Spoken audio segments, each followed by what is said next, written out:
What's going on today's episode of the Premium Mindset? Cameron and I are diving into the delusion that I've been under at Coconut, that we've put all of our profits back into the business and that's why we're not making money. Well, we're going to dissect why that thinking is wrong and how you can change it in your company and profit more. Welcome to the Premium Mindset, the weekly podcast where homegrown entrepreneurs and business owners, Evan Richie and Cameron Bawden, share the good, the bad, and the ugly of modern entrepreneurship and reveal what really happens behind the scenes of their personal and professional lives. As owners of two of America's fastest growing and most disruptive companies, Coconut Cleaning and Green Mango Pest Control, stay tuned for real stories, struggles, insight, and advice from real entrepreneurs in real time. Okay, so can I tell you about the biggest... Nay, it's not can I tell you about. But you've brought up a consistent message every time you say you're tired of me and Coconut and I. Okay? You're like, I'm tired of telling people we reinvest our money into the business and that's why we don't profit. And while it's true, it's not entirely true. Yeah. And so my question for you is, how many times do you hear from the people you coach or the new people that come into your life, well, I don't make the money I do because I reinvest all the profits? I think that used to be the thing to say, and it's a good Band-Aid. And maybe that's why I'm so hyper aware of it now, is because once you hear it and you realize how big of an excuse it is, you just don't want to. It's like, dude, get rid of that. Oh, we're not profitable the first 3 years because I reinvest. Well, why can't you reinvest and be profitable? That's where I'm at right now with it all. And so, yeah, when I hear companies say that, I just call them out on it and just say, why can't you do both? So would you say that the true test of how true that is can you not pay for the thing you're saying you're reinvesting in and then the next month profit? So I put all my money into marketing, right? So according to that theory, it's, well, take out the amount you think you're profiting that you're putting into marketing and show me that you're going to profit next month without putting that money into marketing. Mm-hmm. Yeah? Yeah, well, I'll say it this way. I kind of boast about how I didn't make money at Green Mango I didn't take money from Green Mango for 6 years. That sounds good. That's like, I haven't been laid for 6 years, guys. Here's dating advice. No, but but if I was running a proper company with the things that I know now, I think I could have done it in 2 years, or at least in half in 3. And so there is value. I was talking to a younger guy, and I don't know if this is where you're wanting to go down on this podcast, but I feel like I've had a lot of reflection this past year. I'm 36 years old. And although it's still young, it's getting older. Yeah. But I was around a lot of 20-year-olds this past week. My nephew got married, and then my sister-in-law got married. And so around just 20-year-olds. And I just watched them as everyone's trying to put on this persona that they're bigger and better than you are. Buying the big ring, going on the really nice vacations, going to do all these different things. And my advice when I was talking to one person was, dude, you want to be poor, you want to sacrifice. You don't get caught up in this game of trying to act like you have it. Because they were making a big financial decision in life. They're planning on building a house, and he's 23 years old. It's we just pulled permits. He's putting over $100,000 into his house. So he's actually doing it. He's not just saying it. And I was just like, bro. But he's still working for someone. And I said, how much money do you need to go start your company? I think a couple $100,000. I said, how much did you sink into this house? We're 130 already. And I just, looking back, and so this is I hope I'm coming full circle here, but it's I think there's value of putting money back into your company, but also putting in the profits. Don't use it as an excuse that, hey, we're not making money because we're reinvesting everything. It's, hey, we're at a 30% margin, but we decide to spend 20% of that 30 into marketing and reinvesting into the company. And so we're actually profiting 10%. That's what I would like to hear. That's what I wish I would have done for Green Mango. But I think it's starting to switch. And I think Tommy's been a huge movement of it. Like revenue, who cares about revenue? Let's talk about profits. How profitable are you? And so if that was the persona when we were starting Green Mango, it wouldn't have been as cool to say, hey, look at me, I didn't take money for 6 years. It was like, hey, we were only profitable 10% because we were dumping 20 into marketing, but we're still running a profitable company. But the pitfall that I think a lot of entrepreneurs use is that their ego's engaged, which everyone's is, and they're trying to protect themselves and they want to look bigger than they are. And so like it's just an easy excuse to say, hey, we're not a profitable company because we reinvest. And that's a good answer to people on a podcast or to your peers or to your spouse. And I think that's the problem. I love it. Okay, so let's go with that then. So let's say a year in, right? If you're running a business, and let's actually tailor some of what you're saying to those who listen and where they're at in their business. Because when I hear that, it's like, hey, put my profit in, how much allocation? You're not saying allocate this much into, growing your business, allocate this much. But I think the problem is that, and I'll speak for myself, is that entrepreneurs walk around under the facade that I'm not making money because I choose to give marketing the budget that I do, and I choose to buy a new truck when I need to instead of being on the truck. And then money doesn't show up in its fullest, or maybe a couple $1,000s, and you tell yourself that you're not profiting. And so what would you say to somebody who says, okay, Cam, at what point of my growth, because like I think of our franchisees and they're in this like hold phase right now. Almost all Hold of them. phase, like hold on to their money? They are, hey, we each got to 1.5. Let's stay at 1.5 and get to X amount. I don't know if I'm allowed to say it. X amount % in net profits. So they're trying to like grow their profitability, right?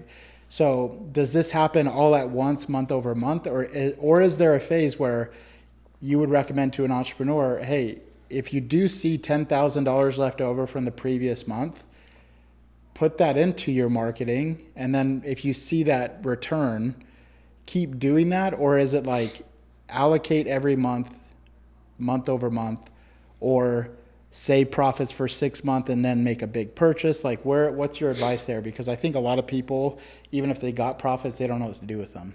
Yeah. Well, if I understood your question properly, is that if you had an extra $10,000, like where to put it, or would you just hold on to it and not reinvest it? Yeah. I think you need to understand where you're wanting to be at as a company, revenue and profit margins. And so there was a time where Dusty and I were spending 20, 30% of our margins on additional growth. And that was trucks, uniforms, billboards, radio, Google ads, like all those things. And then the last couple of years, like we were at a 10 to 12% marketing spend on all those things. And the sales numbers reflected it, but like we were at a point where, we got, the revenue that we were doing, we never even dreamed of. And so like we were happy, and we were making, our personal income of what we wanted to.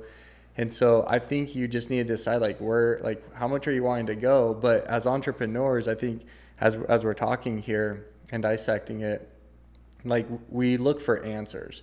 And so at the end of the month, there's no money.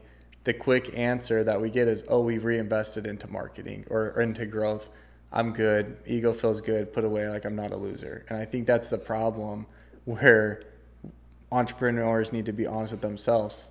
I like Coke. We've shared this. Like, I think we've been really open about coconut. I think that was our excuse at coconut for a while. It's like, hey, it's just kind of breaking even, right? And I genuinely walked around thinking that, like, because in my mind, I'm like, we wouldn't have this nice building and all this nice stuff. So in my mind, I subconsciously, maybe it was an ego thing, but it's like I genuinely felt like, hey, we're investing in the future. But then you start getting bigger eyes looking at your books, and they're like, why? Well, not even that. It's like, okay, you wake up, we're 8 years in, and we still have debt, and we're still not making the money that we want. We're saying we need to tune this thing up. Yeah. And so it's made us ask the questions. And then as we've asked questions and really went in, it feels like the company's brand new with like, we have all these systems, but they're not organized. And then we don't have any auditing in place. And that's where we're coming in now and tracking things and just like running in a company that you should, because we're saying, hey, we're not just in business reinvesting. We should be able to reinvest and run a profitable company. And when you think like that, it just makes you do things differently. And so that's what I'm saying. Like the biggest thief is this idea that, hey, just tell yourself that you're reinvesting, because that makes you just keep operating where you're at. Correct. But if you could get to, hey, I want to run 30% margins and then decide, and that's with allocating 10% or 12% already to marketing. And so really, if you took that marketing spend out, you'd be at a 40% margin. Like be there and then decide of that 30, how much more you want to reinvest. So what would you say are good, like obviously you have to use the lens of depending on what you want in your company as far as the level of growth, but what is a good threshold you would say that you should be at as a entrepreneur before you put in anything beyond the normal 10% in marketing, buying more trucks? Like, would you say 20% net? Yeah, I think most service companies, from what I found, like if you're running above a 20%, like you should be pretty proud of yourself. I think you can get it up to 30, but it's going to require you to think differently. And I think that's what's great. Exercise for you. Mm-hmm. I just heard this. Why am I in the hot seat, man? Well, because you have all the answers. I'm learning. I'm actually going to watch this later. Okay. I heard Alex Hormozy say, if you have a marketing silo where on the first of the month you could put in, let's say your acquisition cost is $100 and net before that payment is due, like let's pretend you put it on a credit card, $100, I swiped here, I got me one customer. His thing is, if you can net faster than that payment is due, you should put unlimited amount of dollars until you have a diminishing return, right? Mm-hmm. So for you in the service industry, what are some go-to silos of marketing where you feel like you got the best returns for the longest amount of time? Man, that's a great question. I mean, it's like life in business is stages. So it started out with door to door. Yep. Right. And so, hey, can we go recruit salesmen, which looked like maybe, I don't know, at most like $500 by the time you get them swag, take them out to a restaurant a couple of times, like wine and dine them, you know? And you took me to In-N-Out, by the way. So wine and dine, that's a little wine and dine. That's a little much. It was In-N-Out. Well, we didn't have any money, man. It worked. It was a stretch for me. Yeah. Really? It was In-N-Out? Yeah. You and Dusty took me to In-N-Out. Yeah. So the point is like, I don't think there's like one thing out there that is like the golden ticket answer. Yeah. But I think, again, going back to knowing your numbers, like we knew that we didn't have any money. And so, you know, we weren't going to Roost Chris, we were going to In-N-Out. Right. Or like if we even took you out to dinner, we were trying to bring you to the office, or I'd utilize things around me, like my dad's house. You know, he built credibility because of the home that he had, the person that he was, and obviously he had credibility with his line of work. And so like I would use his house and him as a recruiting tool a lot of the times, like as our closer.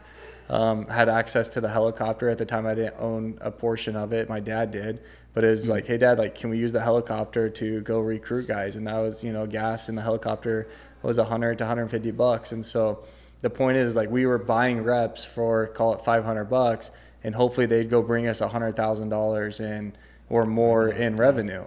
And then as it started to scale, like the radio station was huge for us. 2016, 2017? Man, yeah, maybe 2017-ish. Okay. Huge stretch. I've shared this story before. We did not have $20,000. And so your example of Alex Hormozy, like literally putting it in, I remember doing the math with Dusty. Hey, we need to charge, I don't remember exactly what it was, but it was like, we need to make sure we get at least $75 out of these initials, and we need to close, you know, however many of these. Hundreds. And I think it was $22,000 or $23,000 a month. We did not have that money. We did put it on a credit card, and it was like, go, like we got to sell this. And that led to just an amazing return, because not only did we say, okay, this platform brings us good customers. We're not begging people at the doors. These people are calling us, they want us.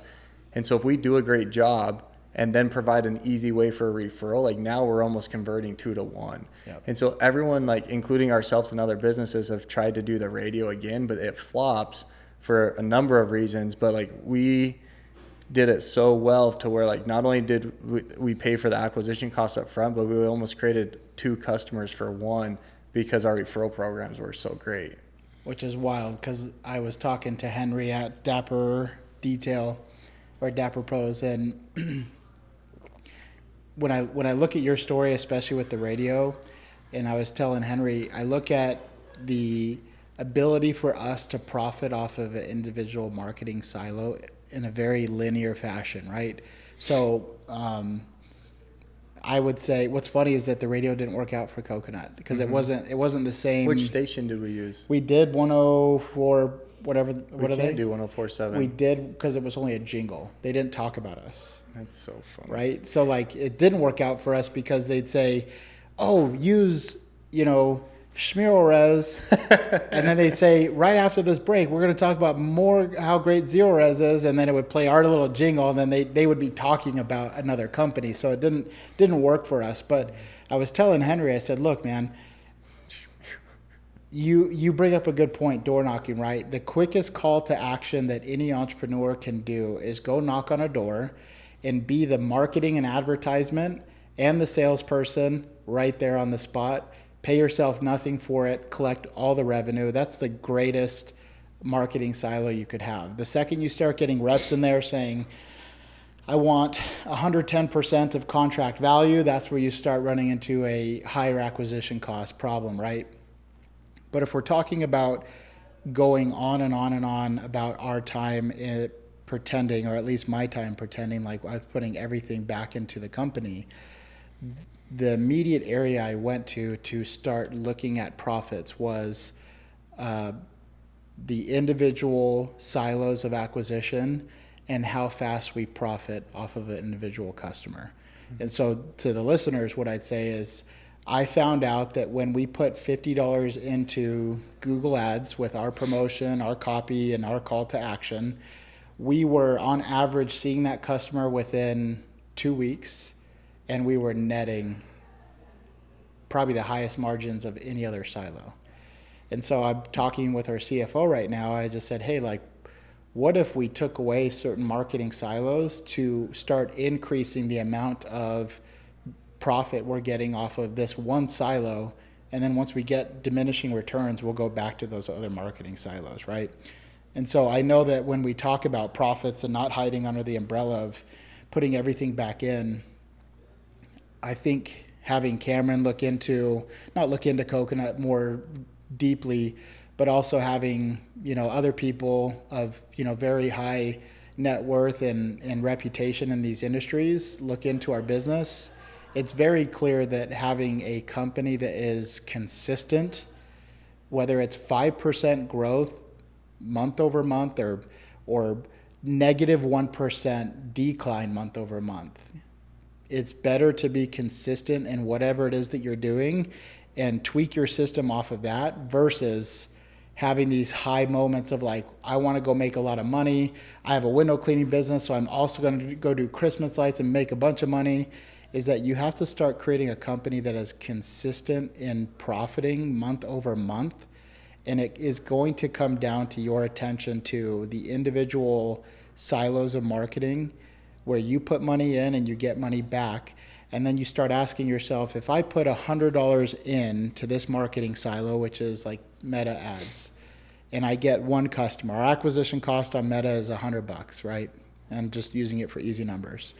Your next question is what's my average job ticket? And if we say 400, so we get a $400 job ticket from a customer that we paid $100 to acquire. So now we're at $300 from that job. And if I have to pay X amount for it to be sold, X amount for it to be serviced, and all the cogs that go into it, and I'm left with $80. And then you have the silo over here that cost me $15. And after it's sold, serviced, everything, I'm left with $190. You have to ask yourself, how many times can I repeat that process over until I get diminishing returns, and you'll start seeing the profits coming in. I love this because if you're doing the first scenario, right, you're reinvesting, you're putting it in, and you're just kind of breaking even as a company. You're thinking, I'm putting everything I can. Yep. But if you're doing what I'm saying to do and say, hey, do that and be profitable, then it requires you to say, okay, instead of a $400 job average, I need to hit a $500 job average. And then you say, well, we're already maxing out. Let's say coconut's at a 400 and we're saying, it's not good enough. We need to go to 500. But no one in the industry is getting $500, and customers might feel cheated or screwed on the price. Okay, Evan, what do we need to do as it makes you think. And that's why the first part of how we run companies is you're okay with that answer. Oh, we're just reinvesting. It'll turn around. It's like, no, dude, reinvest and be profitable. And so have those late night whiteboard sessions of saying, how do we get to 500? How do we get to 550? What additional service would we have to provide? And I say additional, and I'm not saying, oh, let's start offering, Christmas lights to people. I'm saying, hey, is it air ducts? Hey, is it, turf cleaning? Is it, something that's prices? Is increasing the prices? Lowering your pay? Is it? That's what I think makes a good operator a great. And so don't get hung up on, oh, I'm just reinvesting. You can have it all. You just have to think differently. I love this. Okay. And it's kind of showing you, and this is where I'm letting coconut be this guinea pig on the podcast. Kind of makes me, I hope my mom's not listening. She'll call me and give me $5. She's like, here, let me help out. How many? You're like, Mom, 10 will do. Yeah. $5, that's it after hearing everything I'm going through. Okay. How many deductions in terms of the number of deductions do you think come out? So if we have revenue at the top and then we have blank amount of deductions and then you're left with your profit. 18 to 20. Did you know that? Okay. I just know. Okay.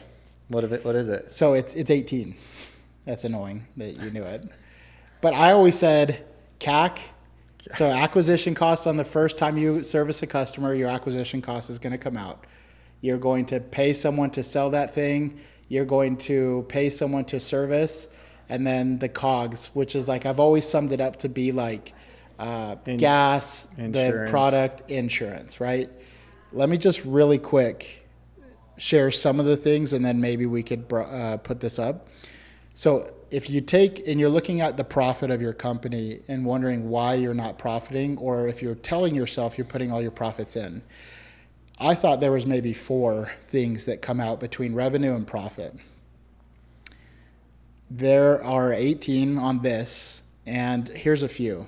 Technician hourly pay, marketing, which is your CAC, the commissions you pay out on whatever kind of bonus structure you have, fleet costs, fuel, repairs, etc., management labor, software, payroll taxes, finance labor, van payment, sales salary, rent and office expense, your overhead, merchant fees, insurance, COGS, other COGS, chemical, office labor, and employee benefits and recruitment. If I told you that Coconut had a top line of $400, I don't want to say it publicly. This is the exercise we did with Coconut 2 weeks ago with James. Yeah. The money we're left over on average is abysmal. But here's what's great, and here's why I'm willing to put Coconut on the altar. Because it's $23. Okay? So I'm always man, I do revenue minus CAC minus the tech labor and COGS, and I should have $280 left over. Okay? Here's what's great when you get this granular, is if you have a good accountant who's showing you the deductions on average. So basically what it is, now that I understand it more, is obviously with your overheads, let's say your commissions and other office labor, right? Your CSRs, somebody has to pay for your CSRs. So you take the average amount that you're paying out incrementally, and how do you How do you maneuver that bottom line number? Well, now I have 18 ways to go about it. We literally sat there and we're like, how can we change the technician hourly pay? How can we reduce the marketing costs? How can we lower commissions? Or how can we create a commission scale where the people take a higher commission on the upside of what we consistently do? So like if we always get $350 and they make 4% of that or 10% of it, let's have them make 8% of it, but if they can go to 375 or 400 or 450 or 500, they take part in a higher commission structure. I promise you guys, especially if you're under that illusion or delusion that you are putting all your profits back into the company, take this list that we put up and ask a fractional CFO or hire someone to come in and take a look and say, can you plug my expenses into these and see what you have at the bottom? And here's what's great. Here's how you manipulate it. And not even manipulate it. Here's how you change it. You can have one of 18 ways, all 18 ways, or you can increase top line, which is your prices. You can increase how much more you get from customers. There's a lot of different ways, but now we have a roadmap. And I'll finish with this. I asked the technicians yesterday, I said, has any one of you driven to another state and city without a map? Of course, the 50-year-old guy's like, me. I'm like, all right, fine.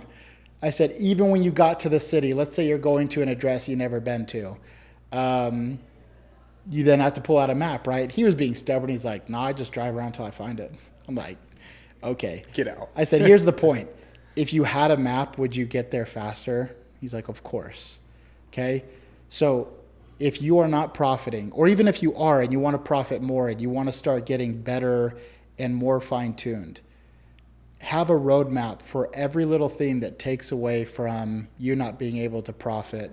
And if you absolutely can't look at profits in a healthy way, like I haven't sometimes, just tell yourself that like not doing these things and not being this focused keep you from having better benefits for your employees, better vacations for your people, paid time off, all the things that you're not doing because you convince yourself that you have to be some big corporation to do all that stuff. Just know that it takes a little granular focus on these very specific things that help increase the profit, and simultaneously increasing the profit or also increase your people's retention at the company, because they're going to be happy to work for someone who's actually financially sound and financially healthy. Yeah, the only thing I'd add to that is if we're wanting to be at 30% company, what does that number have to be at?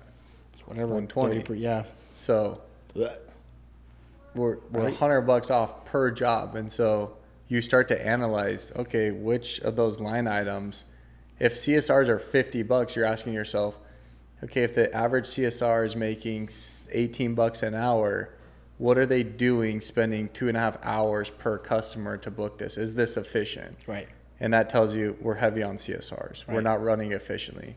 Accounting, same thing. Marketing, okay, we're $50, $70 in this advertising area or marketing area. Is that okay? Like, it just makes you go through every single line item. And one of the things is like, yeah, these are in check. And if they're all in check, then your prices are just simply too low. Yeah.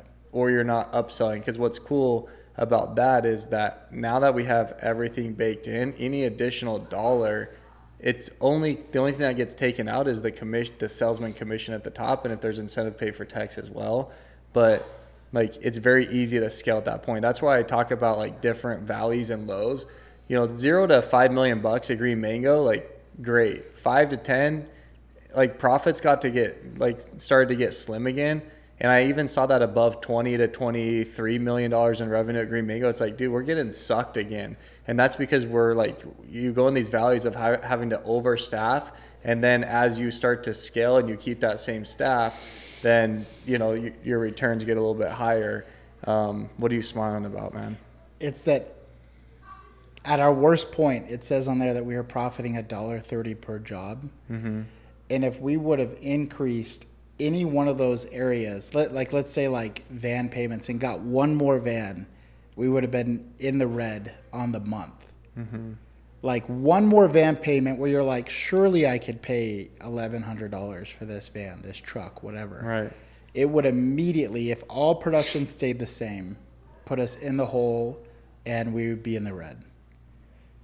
So when you're that close to just absolutely putting yourself under, you're going to start getting a little bit more granular and paying attention to the little details, because it's the details that matter.